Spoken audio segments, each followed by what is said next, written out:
All right, welcome back in. McElroy and Cubelic in the morning. Appreciate you guys tuning in. Hour number 3 underway right here on Jocks.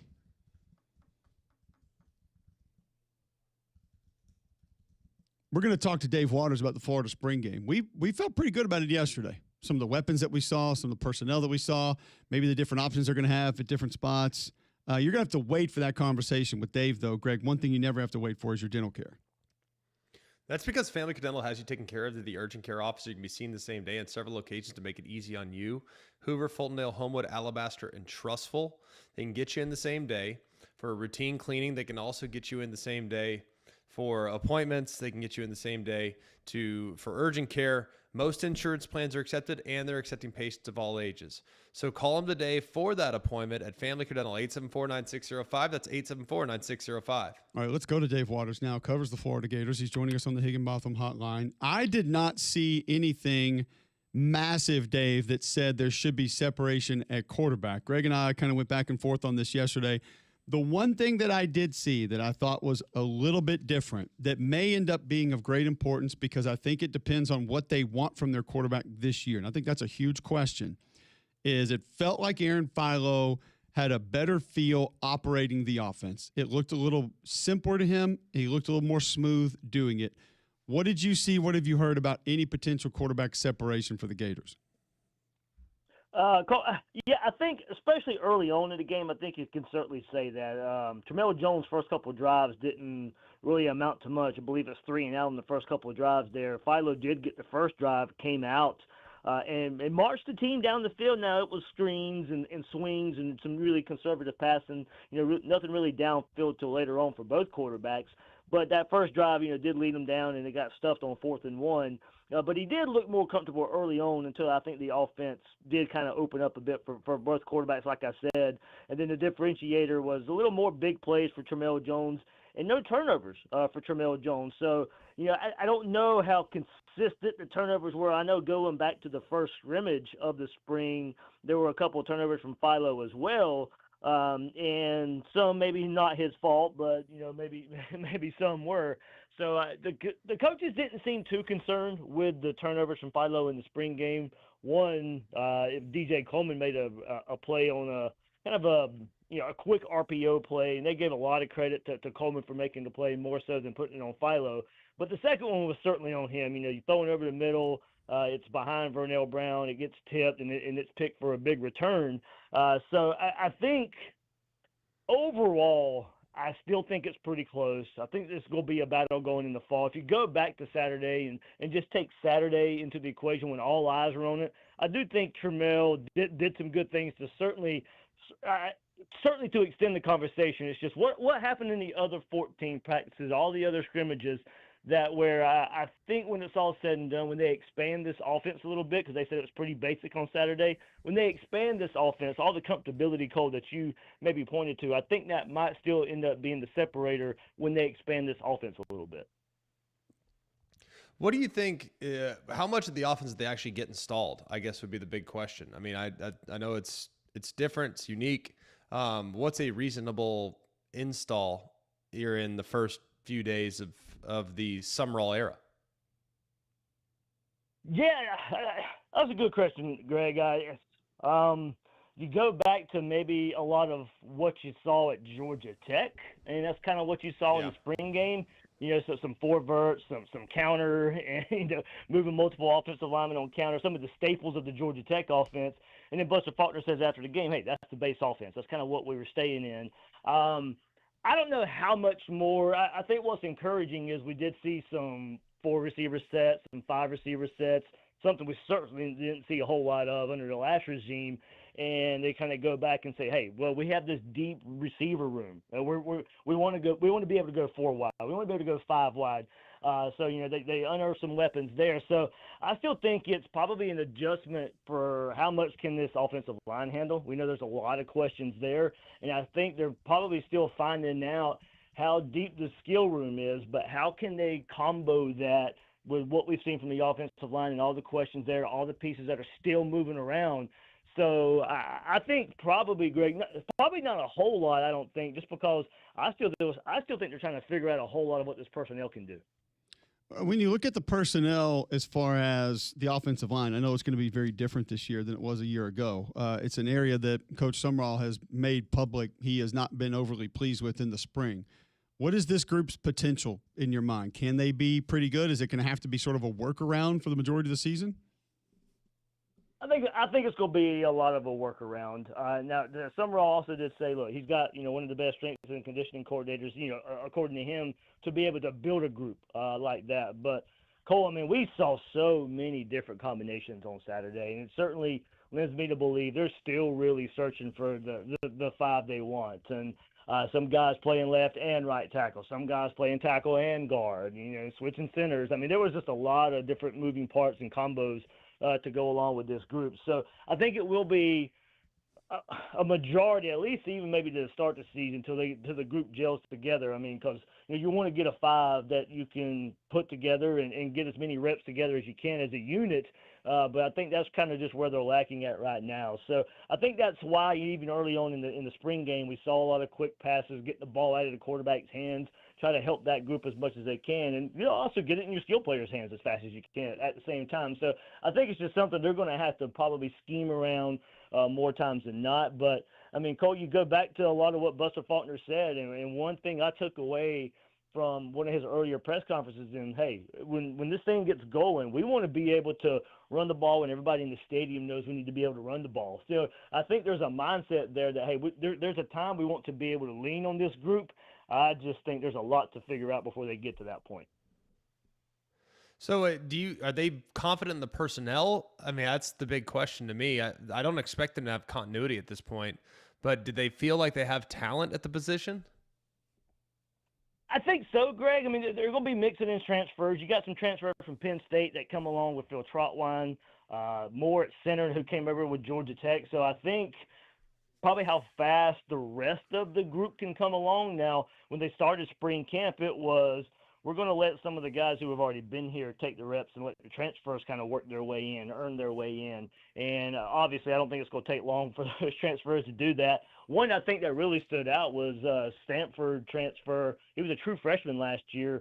He started the spring game, Emeka Ogorji. Now, if you're a believer in PFF rankings, they weren't very high for him last year, but he was a true freshman. They moved him to both sides at Stanford last year, but here he was at Florida starting the spring game, and I think they're very, very, very, very high on his potential from some of the feedback that I get. So, and Najee Harris returns at left guard. So I think they have a good inclination of probably 2 or 3 spots.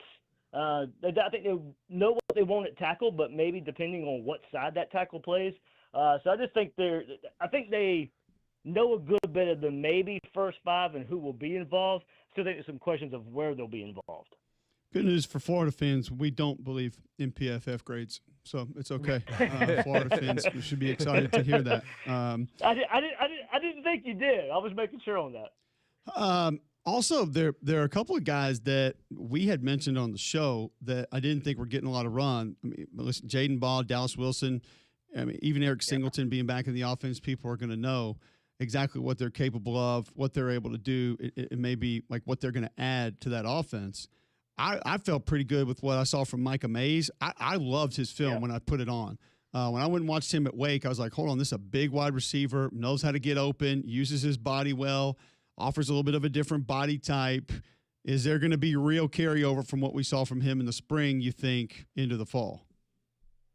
That's the question I go back to, Cole, as well. And it's 2 spring games in a row now where the wide receiver has kind of been the standout. You go back to a season ago, and it was Dallas Wilson as a true freshman lighting up the spring game. And as limited as he was in the fall, when he did play, that's exactly what we got when he was on the field against Texas and that big performance he had in that. And then fast forward a year, and it's Micah Mays who has the big spring game performance. Now, Cole, I think why this may translate, this is something that from workouts, from the very first spring practice throughout the weeks, Micah Mays was a continuous name that you heard week in and week out, practice in, practice out, as a guy who was making a difference, and then it translates to the spring game. So I think that gives you a little bit of confidence that this is something that can bleed over from now spring to fall. He was able to take advantage of Dallas Wilson being limited once again So I think, Florida being able, and Buster Faulkner said it after the game, they feel pretty comfortable with 6, 7 deep at the wide receiver room. So certainly a group that they feel confident in to get the ball in their hands. And I think Micah Mays is going to make his presence felt in that room.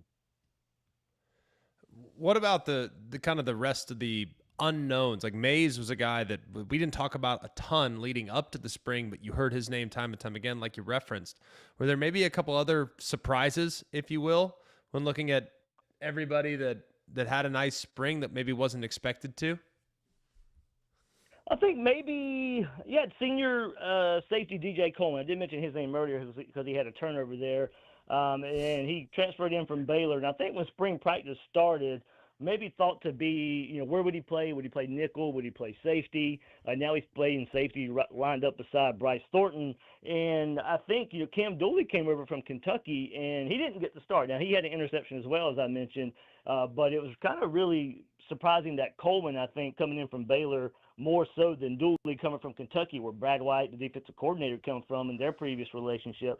So I think Coleman's probably a name that I circle there. And then up front, Emmanuel Oyebadejo, transfer from Jacksonville State. He had a sack in the spring game, and they lauded his size and speed. I think 6'6", about a little over 300 pounds. And can he move at that weight? Can he make the adjustment from Jacksonville State to Florida? And then have, like I said, being able to come in and have a sack in the spring game, I think kind of turn some heads there that maybe, as this thing continues on, he gets some reps under his belt for this adjustment that he can translate to the SEC. Do you expect that D-line collectively to be disruptive, to be a group that Brad White can kind of lean on?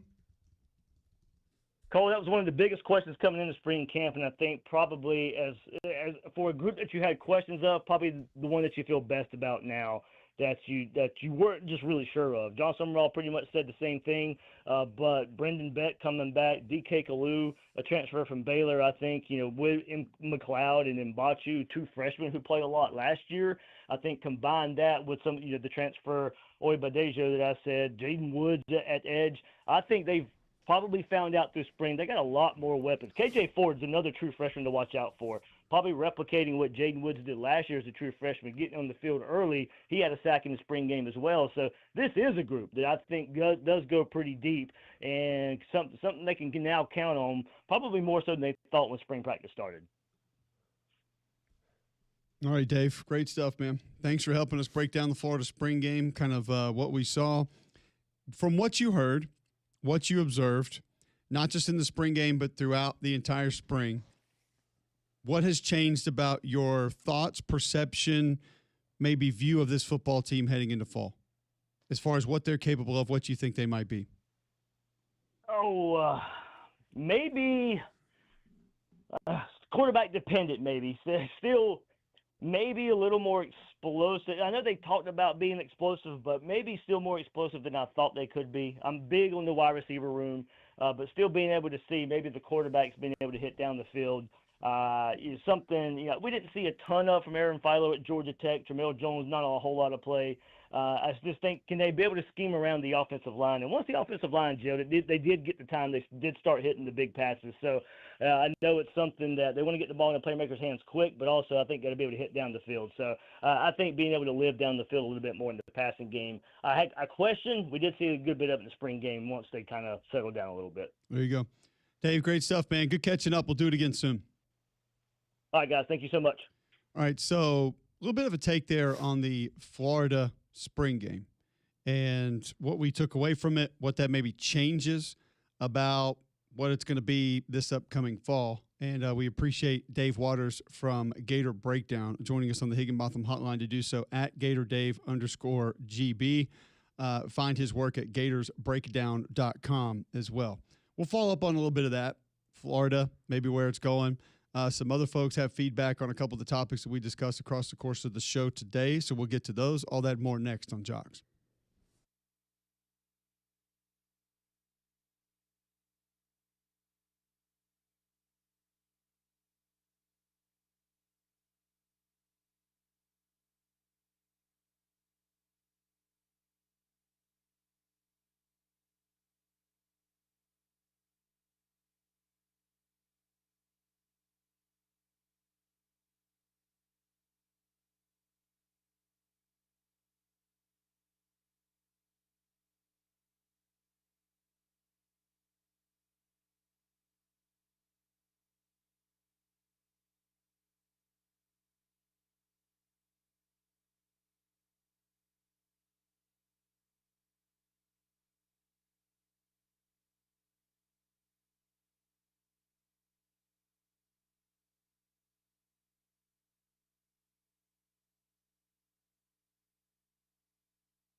I'm wondering if we go here with the cost of raising a child or Steve Smith's thoughts on Gunnar Stockton. Two very similar topics. So I could see it going both ways. That is our fork in the road, page 7. If you would like to continue with Steve Smith's thoughts on Gunnar Stockton, turn the page. If you would like to discuss cost of raising a child in the United States, go to page 22, which I'm going to give Damian some time to pull that audio from Steve Smith, so we will go to the cost of raising a child first. Here's how I want to start this. Damian will have absolutely no clue on this. So that might be entertaining to just get his guess, his thought. I would like our listeners to chime in also. 800-239-9569. 800-239-WJOX. You can text in 205-834-9450. You can tweet in at Mac and Cube. Just give me your number of what you think it costs to raise a child to the age of 18. Because I'm not sure I would have known where to even start with this. So we're not talking about college, but, I mean, Greg, you have 3. I have 3. Other people with multiple, single, whatever. I would just like to know what you think the number is to raise a child to the age of 18 in the United States. I don't even know if, before I saw these statistics, what I think my guess would have been. I think my guess would have been a lot more than what the national average is, but yeah. Well, so let's start with, I know what I'm paying now per month, daycare. I know that's a short-term deal. Luckily, we live in an area where we get to go to public schools, so that's helpful. But man, I mean, school is very, very expensive in general for a lot of people. And that's something that I don't take for granted, and I love that about Birmingham is we have great public school system all throughout. But looking at so 18 times 12, we'll start there. All right, 18 times 12 is 216. That's 216 months you have that child under roof. If you're doing formula, you're gonna add a lot. If you're naturally breastfeeding, that's gonna save you a decent amount of money in the first year. You look at diapers. That's a lot of money. I'm just talking these are expensive details. Like diapers cost a fortune. Like May will be potty trained quickly. The boys took a little longer. Now you have most boys do potentially 9 years roughly on average for the 3 kids I have on diapers at, I don't know, 25 cents a diaper, 30 cents a diaper. I mean, it adds up. These are expensive overheads. So I think on average, like our kids are expensive if you're playing Little League and you're buying your kid the spring break dub to go out there and hit with, I mean, sliding mitts, mitts, sunglasses, eye black, a glove because he's gonna lose it, a bat because he's gonna lose it, 2 bags. We had practice yesterday, and we were getting ready to start. This poor dad rolls out there with a stroller, like just a little bitty baby in a stroller, and he's out there by himself walking around the park. And I was like, "Can I?" We hadn't quite started yet. I was like, "Do you need help with something?" He goes, "My son left his batting helmet out here yesterday. We're trying to find it." And I was like, "Man, it's the worst." And he goes, "No. The worst is this is our second batting helmet. We've also lost a glove, and we've lost 2 hats this year as well." He goes, "That's the worst." And I was like, "I feel you, man. I feel you." I was like, "I will keep an eye out for it, and I'll look for it. And if I see it, I'll let you know." Like, that is just – that's tough. Kids just putting your stuff back in your bag. It is amazing, the task that is. Unbelievable. It's unbelievable. All right, so Theo – I'm going to go ahead and say about $500,000 for 18 years. Theo's tweeting in 400K. Jeremy in Montevallo wants to chime in. Jeremy, welcome in. Cost of raising a child. Your thoughts? Good morning, guys. Kind of ironic. So I'm going to say, I feel like it's lower than what I expected. $97,000 per child. Per year? No, for like 1 through 18. For 18? Oh yeah, you're not even close. You're way off. As far as the average, I'll tell you. According to the study that was recently done, do you want to take guesses at the least most expensive states? It's like Delaware. Least expensive states, I'm gonna say the Southeast. I'm gonna say it's a cheaper way of life down here. Yep. Your three least expensive states, Greg: Mississippi, Alabama, South Dakota. Annually, Interesting. 17, 18, and 18.6 annually for those 3 states. Your most expensive, I would have missed on New York, California, neither are in the top 3. Connecticut. Neither of those are in the top 3. Connecticut. Number one's an outlier that will probably make sense after you say it, but we wouldn't have thrown it out there. It's Hawaii. 40,000. Yeah. Maryland comes in at second at 36, and then Massachusetts at just over 34,000 a year. By the way, that's double annually what Mississippi, Alabama, and South Dakota are. Think about that. Okay. More than double for Hawaii and Maryland. It's a lot. So if you took those numbers, you could probably come up somewhere close. Jolly's tweeting in low end $250,000, probably around 350,000. The national average to raise a child at the age of 18 is now more than $303,000. Now, here's what's crazy about that. That is a 27% increase since 2023. Wow. I would like to know a little bit further as to what we think is leading to the gigantic increases over the last 3 years, 2 years. No idea. I'll just say this. But my guess would have been a lot more than youth sports? 300,000. Yeah. Yeah, there you go. Travel ball. I think it's more. Yeah. I'd say on Private I'd say coaching. on average, it's very much dependent on where you live, right? Like, I think the closer you are to the city, the more activity, the more expensive. Like, I think all that makes sense. Like, I think. Well, you called it out. I mean, like Maryland, think about Baltimore, DMV. There's probably a lot of private school that's happening there, I would imagine. Lots. And, and I think the mean is going to be much, much higher than that of the median. You know what I mean? Like, I think it's one of those where the super wealthy are going to spend way more on their kids.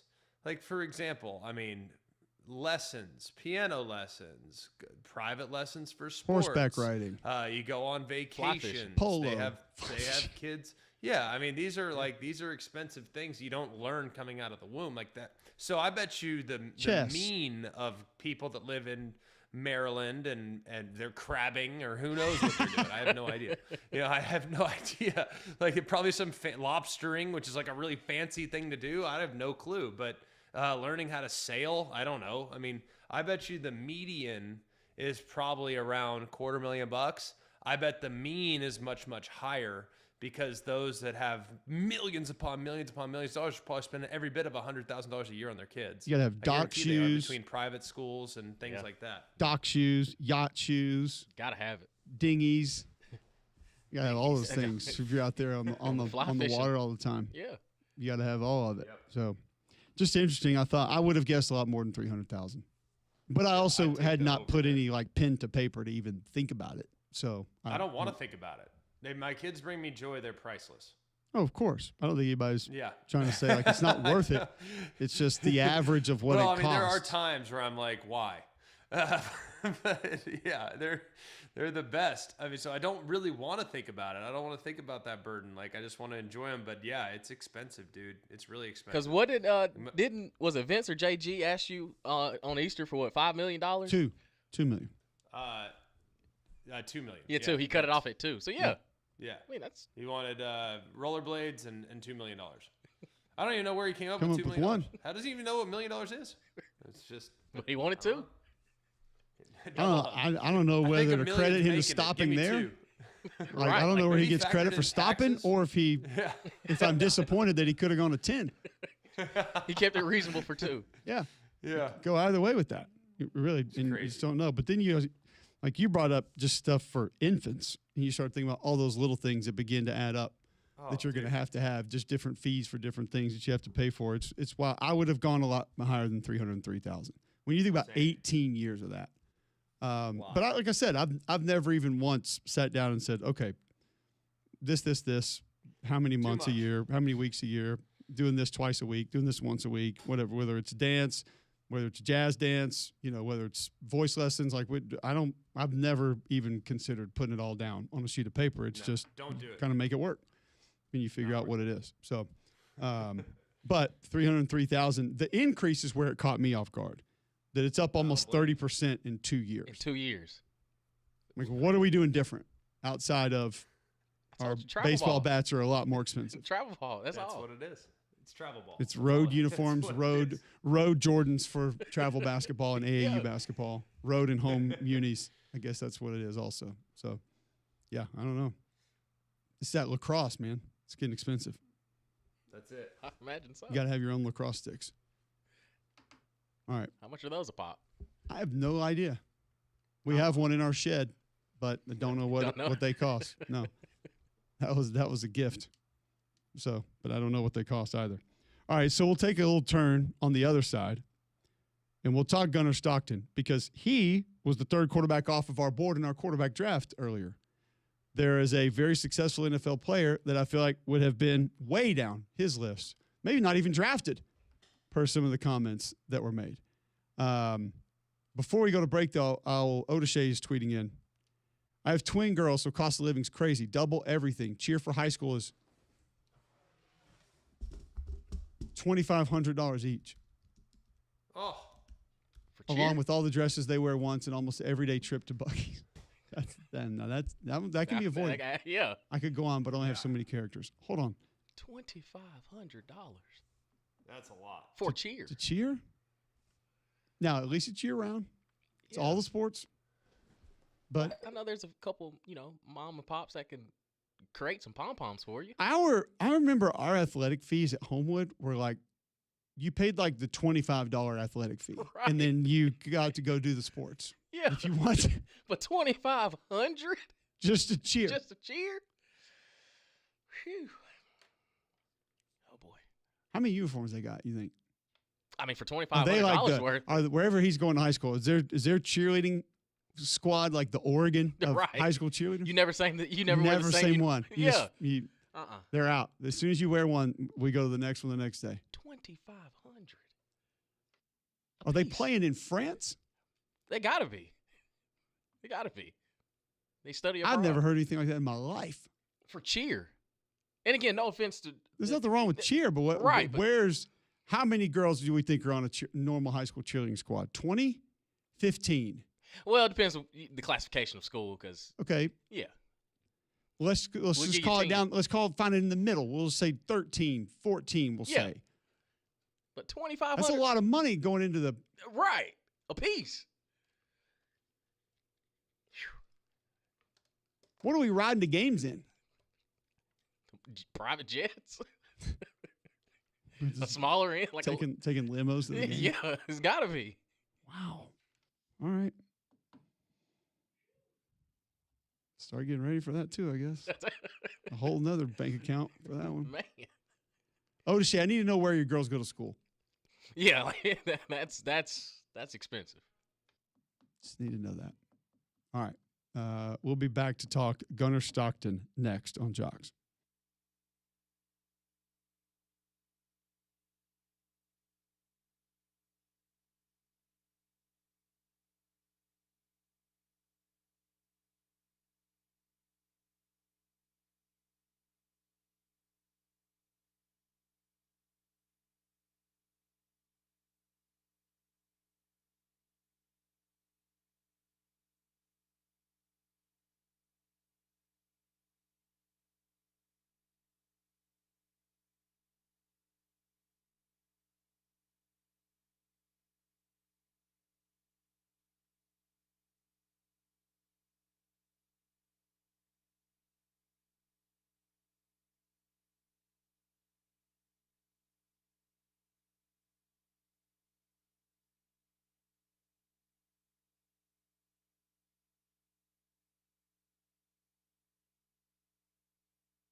All right, welcome back in. McElroy and Cubelic in the morning.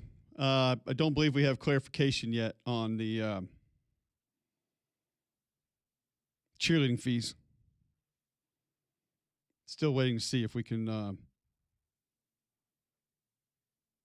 come across that. But I think, one, having twins, that's even more difficult. But there's got to be some fundraisers that can help out. Absolutely. Yeah, but $2,500. There's some bake sales. It's got to be helping out with that. It's got to be. Yeah, I mean there's some random stuff in our neighborhoods that people come up with to raise money for kids' sports teams, which is nothing wrong with it. But it's I didn't expect the fees for cheerleading to be $2,500 a year. No. Each, not for the twins. That's difficult. Each individually. So, all right, we had a quarterback draft from the SEC earlier in the show. The order in which they went, it was a snake draft between myself, Greg McElroy, and Damian Mitchell. Arch Manning, Trinidad Chambliss, Gunnar Stockton, Lenore Sellers, Byron Brown, John Mateer, Sam Levitt, Marcel Reed, Austin Simmons, Austin Mack, Keelan Russell, Kamario Taylor. Who drafted them in the overall order, not important. Stockton was third. On the NFL Network recently, Steve Smith, who I think is very entertaining, number one, also better informed than people give him credit for, because I'm just going to say it, his delivery, people don't like it. Maybe sometimes it's too honest. Maybe sometimes it's just not for them with how he says things. But nonetheless, he was discussing Dylan Bell and Zachariah Branch, them coming out of Georgia, and it led into the Georgia quarterback play, and it sounded like this. Because let's just get right down to it. I don't know the young man's name, and I don't want to, because the way I've watched him play quarterback, hell, I'm irritated just watching it. Goodness gracious. Quarterback play from the Georgia Bulldogs. Awful. Dog doo-doo. As a wide receiver, I'm going on strike, right? I'm not working or running a route until I get a better quarterback, and holler at your boy when you get it, because I'm out. So Gunnar Stockton last year, 70% completed. 2,894 yards passing, 24 touchdowns, 5 interceptions. He, down the stretch, was really good other than the Georgia Tech game, where he was 11 of 21 for 70 yards, a touchdown, and a pick. Now, he did have an interception against Texas, did have an interception against Charlotte, but that Charlotte game was just weird in general. But you look second half of the season, 82 or 83%, 81%, 52, that was Georgia Tech, 77 and 58. That was a bowl game against Ole Miss, which I wouldn't have put – he didn't have a lot of time to get rid of the football in that game. Also didn't think that they leaned on the run as much as maybe they could have, probably should have in that game. You also go to the rushing numbers, and he gave you 462 rushing yards with 10 rushing touchdowns. So Steve Smith didn't like what he saw from the Georgia quarterback. I will say this. If he was watching early versus late, you saw different guys. And still some inconsistencies, the first-year starting quarterback. But to that extent, Damian, I don't think that I would have ever gone there with Gunnar Stockton's play. No. And listen, Steve Smith, he is very spot on when it comes to receiver play. Like I look to him for receiver guys, because he's like you, but in receiver form. Like, he is straight up. He knows what he's looking at. He's very open and honest about it. But I didn't get the same feeling from Gunnar Stockton. I thought the dude was a gamer, and when his best was needed, he showed up. Now, it may not look the best, but when you're completing 70% of your passes, and it wasn't like it was dink and dunks here and there. Like, he had to make some grown men throws. You go back and watch Tennessee, like, he's throwing that thing all over the yard. So I disagree with that, because I do think that what Gunnar Stockton presents as far as running the ball and also throwing it, I mean, outside of Trinidad Chambliss, it was hard not to say that he was one of the better, if not the best quarterback in the SEC, also led Georgia to an SEC championship. There are intangibles, I think, sometimes when maybe you just watch guys solely on film and you're watching someone else and not watching them, maybe you don't pick up on, you don't see enough of. I'm with you on Steve Smith with his evaluation of players. I feel like most of the times it's spot on, and I agree with everything that he says. This is just surprising to hear him go to this extent on Gunnar Stockton's play. I wouldn't have anticipated that. I wouldn't have thought about that. And I do think it was different at different times. But I'm just wondering what parts of his game would have getting the ball out on time, accuracy, understanding where the route needed to be and the ball needed to be for the route. I don't know. I would have loved to have heard him go a little bit more into detail as a receiver watching this kid throw the ball, this is why I was frustrated. And we didn't really get that, and that's fine. He doesn't have to. He doesn't owe that to anybody. But I would have just liked to have heard a little bit more of, because we talk about some of these inconsistencies of Mateer and Sellers and Reed. Right. Like, what's he even saying about those guys? Especially Marcel Reed. I mean, and then I would ask the question, what quarterbacks did you like? Right. That's the bigger question. Right. Mendoza, Simpson, okay, but like who else did you think was good?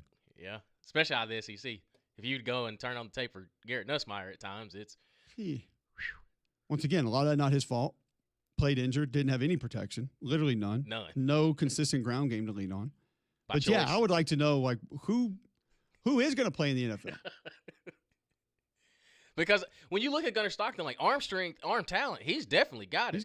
He's got it. And I don't recall him just making errant throws. I think most of the time the receivers, they were in the spot, and especially Dylan Bell, where he's kind of like Nick Harbor.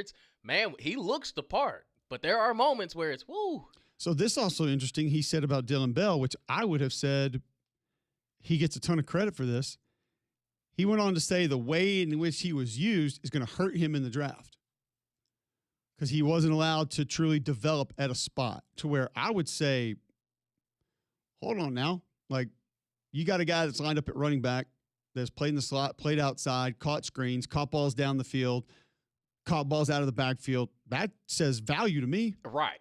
I want that. I want a guy that's done those too. things. And so, but that's he says he thinks that's something that'll end up working against him. Because think of A.J. Brown and DK Metcalf when they were at Ole Miss. Like, they had essentially just two routes in the route tree, a comeback and a go ball. Yeah. And now they're looked at as one of the better receivers in the league. So it's, man, the talent and the development, like, you're going to get that. It's, you kind of just working in the system and what you got. And I thought they did rather well. Yeah, and Dylan Bell's not like super tweaked up. I mean, right. Literally you could just see AJ Brown too. When you saw them in Ole Miss, you're like, okay, like they're not built like that. It's just not. But then also you see their workouts and things like Dylan Bell's not doing those things. He's not. He's more of he's a football player. That's what I've always liked about him at Georgia. Like, the kid can just play ball. He's a little bit of a poor man's Hines Ward, sort of.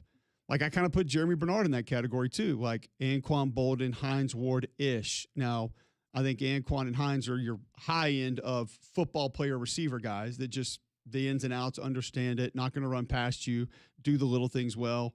I'm not saying either one of those guys ends up being those two in the NFL, but their game reminds me of their game. And I think that's a plus.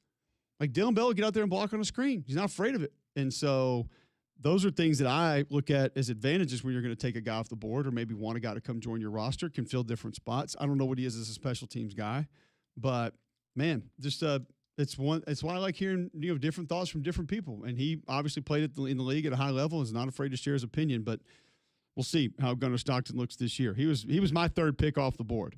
Greg took Arch 1, Damian took Trinidad 2, and I took Gunnar Stockton 3. So obviously, I think if you change the order, I don't know who comes off the board next. I mean, if I would have taken Trinidad second and you were drafting third, I would still get Gunnar Stockton. Yeah, I think Greg would have been there too, because I don't think Greg was taking Lenore Sellers the way he was talking about him.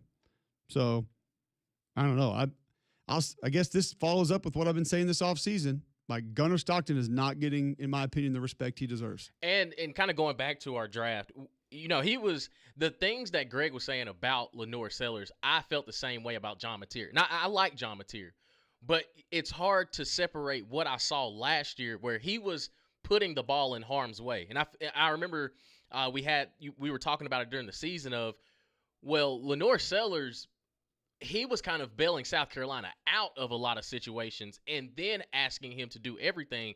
Whereas John Mateer, you didn't really have consistency in the run game, and he was almost choosing to do everything when you just needed him to go out. Hey, we take the check down if it's there. But it felt as though in some situations, he was the Achilles heel on the offense, whereas Lenore Sellers was, I literally am doing this by myself. I don't have anything else that's going for us. And I think I will say operation of the offense becomes difficult when you can't just hand it off. You're in a lot of third and long, second and longs. I think it almost forces you to play a little bit more hero ball. I didn't play quarterback. I wasn't in that spot, but I can imagine it tells you, hey, I got to go do this. Like the biggest difference in those two to me, Lenore Sellers would throw the ball in the stands. Mm-hmm. John Mateer couldn't make himself do that. Now, there were also times when Lenore Sellers would go east-west and find you 3 yards or 5 yards, and Mateer would make that decision a little bit later, I felt like, when sometimes make that decision. But I did think Lenore Sellers had a little bit better knack of, I don't want to say giving up on the play in a negative way, but living to play another play, where Mateer is kind of like, I ain't doing that. Right. He felt like he had the mentality of we don't throw the ball away. We're going to get the ball out there somehow, some way. And not that Sellers never made any bad decisions putting the ball in harm's way. Of course he did. But I'll be interested to see year 2 in the SEC from Mateer. What can he build on? He's got to operate the offense. I'll just say this with Lenore Sellers. With that offensive line and that run, there wasn't a lot of offense to run, to operate. There wasn't. There wasn't a lot for him to really do. And then one of your primary weapons is not a great catcher of the football. He just isn't. He's not. Now, he's a good threat, and he opened some things up, but he needed people to help him a lot more. And at least Mateer had Satanga that he could throw to, and like you knew that was going to be good. Yeah. And Deion Burke still had a pretty good year, not a bad year. You had a tight end in Jaron Canick that was great early, and then like the LSU run game, for whatever reason, like just didn't even think about it anymore. We just forgot that guy was there. So the development of those two, and more so the offenses, I think is going to be really interesting to watch this year because things that happen, Kendall Briles is going to make it work around him. He'll give that offense ways to work. I've said this offseason as well. That coaching staff has to find more ways to help John Mateer. Because I think we're putting a lot of it on Mateer not helping himself or helping his team. I think that coaching staff, and sometimes, like Steve Sarkisian said, call it and run it. Take the options away. I was talking to Noel Mazzoni about that with our UFL game last week. He's like, we got a couple plays we're just going to call. So Austin doesn't have to think, and it's not, hey, do this, do that, maybe throw here, maybe throw there, maybe hand off, maybe run. It's just like, just hand the ball off. Like, just run the play. That way, everybody can focus. We know exactly what we're doing. If the look changes, it doesn't matter. We're still running that play. There's less thought. There's less room for error. Just run the play. And very few offenses do that this day and age. So we'll finish up with a couple bad box scores next right here on Jocks.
All right, welcome back in. McElroy and Cubelic in the morning.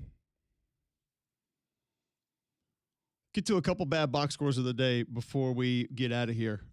We give them to you each and every day, and obviously it's the best of the worst. We celebrate that. But one thing that is always going to be considered the best is going to be our friends at Royal Automotive. Listen, Royal Automotive puts me in a GMC Sierra to drive. I absolutely love it. It is wonderful. They've got the SUVs, the trucks in stock, and not just from GMC. That's why they got 3 dealerships right there on one lot, just off 65 in Vestavia.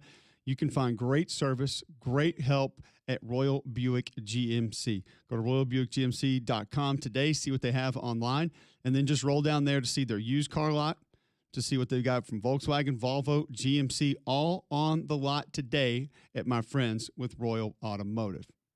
All right, let's get to our bad box scores of the day. We start out in junior college baseball. We have had one of these teams many times. The Monroe University in the Bronx. Are they the Express? They are the Express. They just snuck past the Borough of Manhattan Community College. They're the Badgers. They're the Panthers. 36-1. In baseball. The Express rolled right past them, yes. 36 runs on 19 hits, by the way. 5 errors from the Panthers. The Panthers mustered 2 hits in the game. Okay. Yes. So for Monroe, the Express, 12 players had a hit, 6 players had multiple hits, 11 players had an RBI, 10 players drove in multiple runs in the game. Okay. Pretty good day at the office. Yeah, I would say. Strong lineup. Not too bad. Yes. Ronald Loha started the game, went 1 1/3 inning, gave up 6 runs, 5 of those earned, walked 8, okay, struck out 1. Sometimes you got to help your pitcher out. Just wasn't his Sometimes day. the pitcher got to help himself out. Just wasn't his day. As well. Now, Jacob Crespo would come in and not even throw a third of an inning. On 4 hits, gave up 11 runs, 6 of those earned, walked 5. Well, all right. Also, your bad box score of the day, we'll go to D3 baseball. The Southern New Hampshire. You guys could literally guess for the rest of your lives, and you would never guess this mascot. It is the most unique, different mascot I think we've ever had in this segment. They're the Leprechauns. They're the Pinmen. Pinmen. Pinmen. No one guessing that. No. They just snuck past the Franklin Pierce Community College. They're the Cavaliers. They're the Ravens. By the score 29-3 yesterday. You've seen worse. 8 hits for the Ravens, 29 runs on 20 hits for Southern New Hampshire. They go to 25-8 on the season. Those are your bad box scores of the day. 3-man front coming next. We're back tomorrow 7 to 10 on Jocks.